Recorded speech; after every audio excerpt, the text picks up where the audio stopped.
আসলে ভিডিওটা দেখে কি বুঝলেন?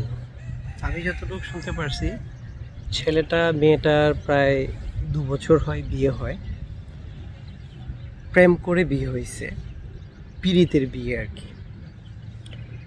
তো ছেলেটা 8 লাখ টাকা কাবিন নামায় লিখছিল।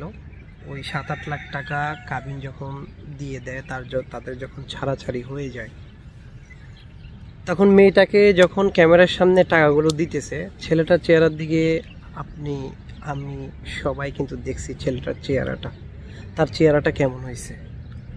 মেয়েটার চেহারাটার দিকে আপনারা যারা তাকাইছেন, যারা দেখছেন ভিডিওটা, তারা হয়তো বা নারী জাতির উপর থেকে বিশ্বাসটা উঠে গেছে। কারণ নারী আসলে টাকাকেই ভালোবাসে, পুরুষকে ভালোবাসে না, পুরুষের সৌন্দর্যকেও ভালোবাসে না। আর পুরুষের সৌন্দর্য হচ্ছে টাকা। যে পুরুষের কাছে যত বেশি টাকা, ওই পুরুষের সৌন্দর্য তত বেশি। না, আমি এই জন্য কথাটা বলছি, টাকাগুলো যখন নেয় মেয়েটা ছেলেটার হাত থেকে, মানে সে একটা হাসি দিছে, তার হাসিতে এটাই স্পষ্ট যে সে পিরিতটাও করছে টাকার জন্য, বিয়েটাও করছে টাকার জন্য। ছেলেটার থেকে টাকা নেওয়ার তার ধান্দা ছিল।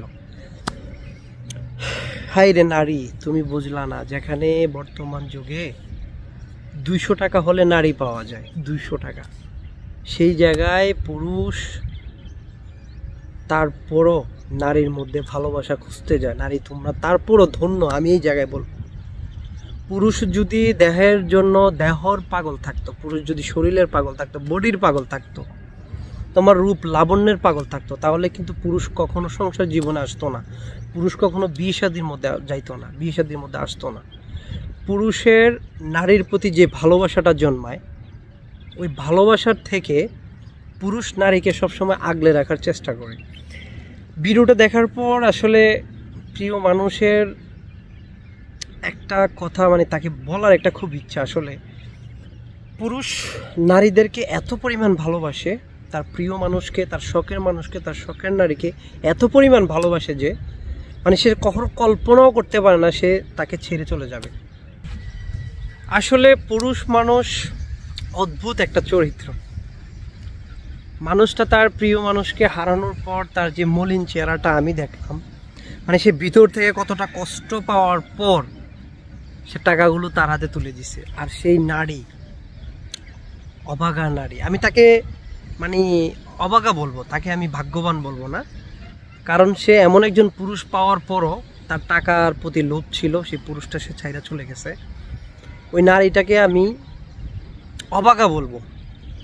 পুরুষ তুমি ধন্য, সমস্যা নাই, সংসার জীবন তোমার হবে, কিন্তু ওই নারী একদিন না একদিন তোমার অভাব টের পাবে, একদিন না একদিন খুঁজবে, একদিন না একদিন আড়ালে লুকিয়ে হলো চোখের পানি ঝরবে, ফেলবে আর বলবে, আপনার মতো করে আমাকে কেউ আগলে রাখে নাই, আপনার মতো করে আমাকে কেউ ভালোবাসে নাই, আপনার মতো করে আমাকে কেউ যত্ন নেয় নাই। পুরুষ যত্নশীল, পুরুষ নারীর প্রতি যে পরিমাণ ভালোবাসা, তার শখের নারী, তার শখের মানুষকে পুরুষ কখনো বলতে পারে না, কখনো কষ্ট দিতে পারে না।